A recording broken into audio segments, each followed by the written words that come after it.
Part 2 की शुरुआत होती है और हमें दिखाया जाता है कि शी अपने बेड पे लेटा हुआ था। शियाओज़ू वहाँ आती है और उससे सॉरी कहने लगती है क्योंकि उसने वो सब जानबूझ के नहीं किया था।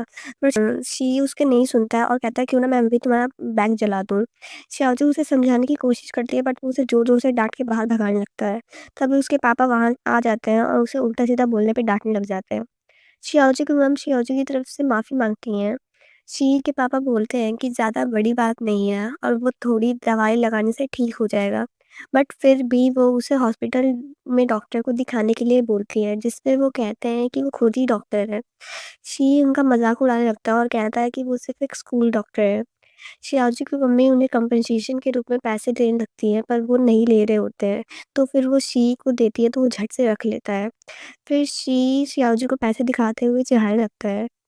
घर आके उसकी मॉम शियाओज़ू को डाँटने लगती है, बट उसके पापा कहते हैं कि उसने जानबूझ के नहीं किया है और नए घर में शिफ्ट होने की खुशी मनाने के लिए कहते हैं। उसकी मम्मी भी शांत हो जाती हैं। उसके बाद वो सब एक साथ खाने बैठते हैं। जियाशु उन लोग की तरफ तारीफ़ करते हुए बोलता है कि मॉम-डैड ने बहुत काम किया है। उसकी मॉम खुश हो जाती है और उसे एक बड़ा-सा ड्रमस्टिक खाने को दे देती है। शियाओज़ू ये देख के थोड़ी-सी सैड हो जाती है क्योंकि उसकी मॉम ने उसे कुछ नहीं दिया होता है। उसके पापा ये देख लेते हैं और उसे भी एक ड्रमस्टिक दे देते हैं। इसके बाद वो उनसे उनके काम के बारे में पूछती है, जिस पे वो कहते हैं कि उनसे इन सब चीज़ों की टेंशन लेने की ज़रूरत नहीं है और वो अब एक कंस्ट्रक्शन टीम का लीडर बन गए हैं। वो उन दोनों को अच्छे से पढ़ाई करने के लिए बोलते हैं। चियाशु बोलता है कि वो अच्छे से पढ़ पढ़ के एक दिन उनके लिए एक बड़ा-सा घर खरीदेगा। मम्मी-पापा खुश हो जाते हैं, बट शियाज़ू चिढ़ जाती है। शी अपने घर में टीवी देख रहा होता है, उसके पापा उसके लिए डिनर प्रिपेयर करके लाते हैं, बट शी मुँह बनाने लगता है क्योंकि उसे वो खाना पसंद नहीं होता है और वो अपनी मम्मी के बिज़नेस ट्रिप से आने का वेट करने लगता है। वो उनसे शियाओज़ू की मॉम के दिए हुए पैसे माँगने लगता है, ताकि वो कुछ अच्छा खरीद के उन दोनों के लिए ला सके। बट उसके पापा वो पैसे देने से मना कर देते हैं और कहते हैं कि उन्हें कल वो पैसे वापस कर देंगे। फिर वो फिर वो चैनलैंड की तारीफ़ करने लगता है और कहते हैं कि वो पढ़ाई में कितना अच्छा है और कभी गेम वगैरह भी नहीं खेलता और एक तो वो कि जो पूरा दिन गेम्स ही खेलते रहते हो और बिल्कुल भी पढ़ाई-लिखाई तो करते ही नहीं हो।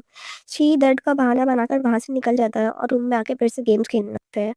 इधर चैनलैंग को दिखाया जाता है जो कि अपने रूम में बैठ के गेम खेल रहा होता है। उसकी मम्मी उसको डिनर के लिए बुलाती है तो वो जल्दी से वीडियोकॉन छुपा के चला जाता है। उसकी मम्मी ने कॉम्पिटिशन जीतने की खुशी में उसके लिए बहुत सारा खाना बनाया था। वो बताती हैं कि सब लोग कहते हैं आपके बेटे तो बहुत तेज़ है। वो उसकी तारीफ़ करते हुए कहती है कि तुम्हारे पापा भी ऐसे ही बहुत इंटेलिजेंट थे। ये कहते-कहते ही वो रुक जाती हैं। चैंगलैंग के पापा की डेथ हो चुकी थी और वो अभी भी उस दुःख से नहीं उभर पाए थे। वो उदास हो जाती हैं तो चैंगलैंग उन्हें मनाते हुए कहता है कि आप तो बहुत महान हो क्योंकि आपने मुझ जैसे स्मार्ट सन को बर्थ दिया है। उसकी मम्मी ये सुन के खुश हो जाती हैं। फिर वो उससे शी का पूछने लगती हैं जिस पे वो कहता है कि उसकी ज़्यादा सीरियस चोट नहीं लगी है, वो बस ड्रामा कर रहा है ताकि उसको कल स्कूल से छुट्टी मिल जाए। उसके पापा शियाज़ू के घर वालों के पैसे भी वापस दे देंगे। ये सुन के उसकी मम्मी कहती हैं कि उनने सही किया, वैसे भी हम सब नेबर्स ही हैं। चैंगलैंग चावल देखने जाता है तो चावल बने ही नहीं थे क्योंकि उसकी मम्मी प्लग लगाना भूल गई थी और इस बात पे दोनों हँसने लग जाते हैं। सीन कट होता है और शियाओज़ू सोने जा रही होती है। वो अपनी मम्मी को कहती है कि उसको अकेले सोना है क्योंकि वो अब बच्ची नहीं रही है। उसकी मम्मी उसे डाँट के कहती है कि वो बस अपने भाई के साथ सो रही है तो उसे प्रॉब्लम क्या है? ऊपर से उनके घर में बस 2 ही कमरे थे। फिर वो उन दोनों को सोने के लिए बोल के चली जाती हैं। फिर वो उदास हो जाती है और सोचती है कि काश वो अपने होम टाउन में ही रहती, कम से कम उसके पास अपना रूम तो था। जैसू उसे कहानी सुनाने के लिए कहता है तो वो गुस्सा हो जाती है, बट फिर उसे शरारत सूझती है और वो उसे कहानी सुनाने के लिए रेडी हो जाती है। फिर उसे एक भूतिया सा कहानी सुनाने लगती है और बेचारे की हवा निकल जाती है। बेचारा वो तो भाग के अपनी मम्मी पापा के रूम में चला जाता है। शाहजू हंसने लगती है और कहती है कि तुम तो इतने बड़े डरपोक हो, देखते हैं फ्यूचर में कौन किसको प्रोटेक्ट करता है। वो खुशी-खुशी अकेले उस रूम में सो जाती है। सुबह में उसकी मम्मी उसे जगाने आती है क्योंकि उसको स्कूल के लिए लेट हो रहा होता है। ये सुन के बेचारी जल्दी से उठती है और अपने अलार्म क्लॉक सबको भला-बुरा कहते हुए वहाँ से स्कूल के लिए निकल जाती है। वो अपने क्लासरूम में जाने लगती है, जहाँ सब लोग उसके अलग यूनिफ़ॉर्म होने की वजह से उसके बारे में बात करने लगते हैं। क्लास में टीचर उसे अपने आप को इंट्रोड्यूस करने के लिए कहते हैं, तो वो नर्वसनेस की वजह से सिर्फ़ अपना नाम ही बता पाती है। टीचर उसकी शाइनेस दूर करने के लिए उसे सबके अटेंडेंस लगाने के लिए बोलते हैं और वो सारे बच्चों को उसके साथ कोऑपरेट करने के लिए बोल के वहाँ से चले जाते हैं। फिर वो एक-एक करके सबके नाम बोलने लगती है। चैंगलन को अपनी क्लास में देख के वो बहुत खुश हो जाती है। फिर वो एक बच्चे का नाम लू तीवी बोलती है और बाओ बोलता है कि इस नाम से तो इस क्लास में कोई है ही नहीं। तभी कोई विंडो से अपना बैग फेंकता है, शियाजू डर जाती है। लू शी बड़े स्टाइल से क्लास में विंडो से एंट्री करता है और उसे बताता है कि वो लू टीवी नहीं, लू शी होता है और उसका मज़ाक बना के अपनी सीट पे आके बैठ जाता है। सारे बच्चे हँसने लगते हैं, टीचर आके उन सभी को चुप कराते हैं और शीर को लेट आने के लिए डाँटते हैं क्योंकि उन्होंने उसे बंदर जैसे विंडो से कूद के आते हुए देख लिया था और वो अगली बार से टाइम पे आने के लिए कहते हैं। फिर वो शियाओज़ू को सीट पे जाने के लिए कहते हैं।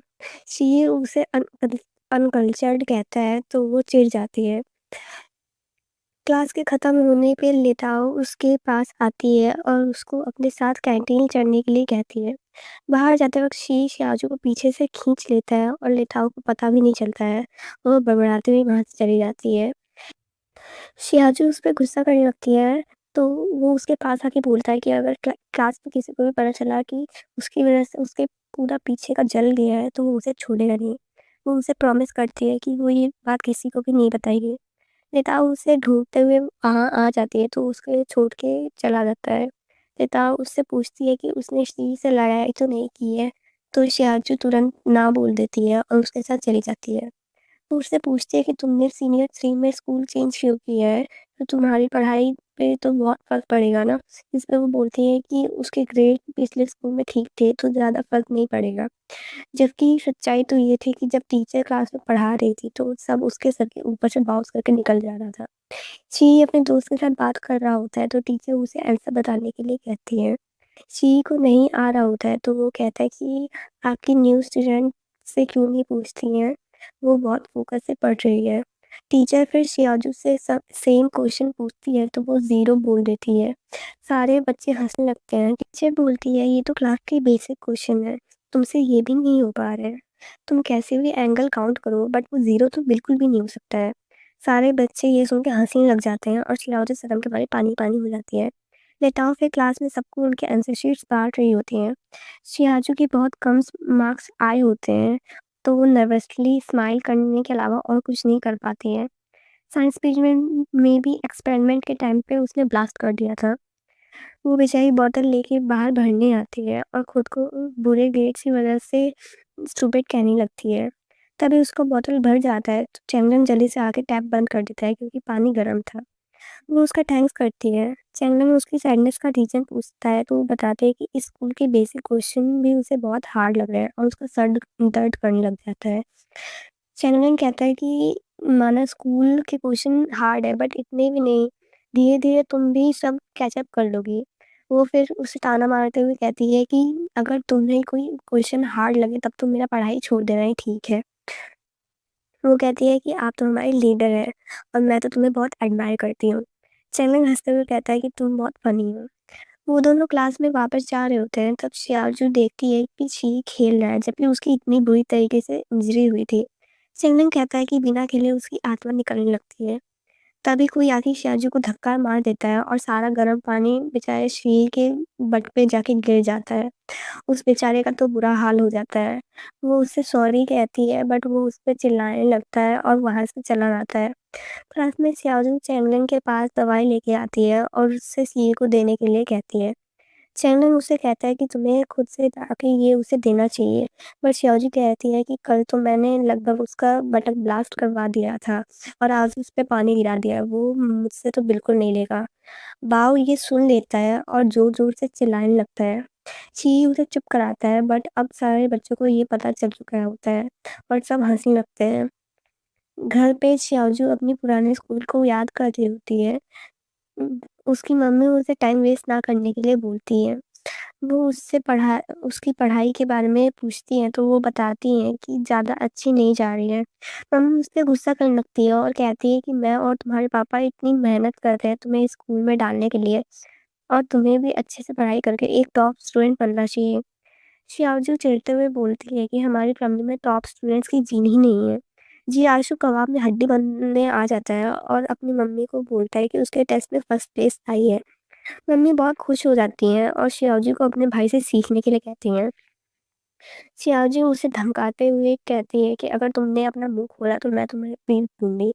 जियाशु बोलता है कि मैं तो सच ही बोल रहा हूँ, तुम्हारे ग्रेड्स ही इतने बुरे हैं, इसमें मेरी क्या गलती है?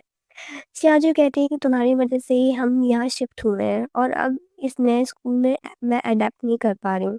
तो फिर जिस पे वो कहता है कि तुम ही स्टूपिड और लेज़ी हो, मेरी कोई गलती नहीं है। सियाजू उसे बाहर जाने के लिए बोलती है, तो वो बोलता है कि वो मम्मी से शिकायत कर देगा। सियाजू बेड पे जाके बैठ जाती है। जियाशु की बॉल बेड के नीचे चली गई होती है, तो वो उसे निकालने जा रहा होता है और उसे बॉल निकालने के चक्कर में वो अपनी बहन के जूते फाड़ लेता है। बेचारा वो बहुत डर जाता है, तो वो उसे टेप से चिपका के वहीं पे रख के भाग जाता है। सुबह शियाज़ू बेचारी वही उन्हीं जूतों को पहन के वहाँ से जा रही होती है। फटे हुए जूतों के चक्कर में वो गिर जाती है। शी उसका मज़ाक बनाने लगता है, तो चैंगलंग आके वो उन लोगों को वहाँ से भगाता है और शियाज़ू को उसका हाथ पकड़ने के लिए देता है।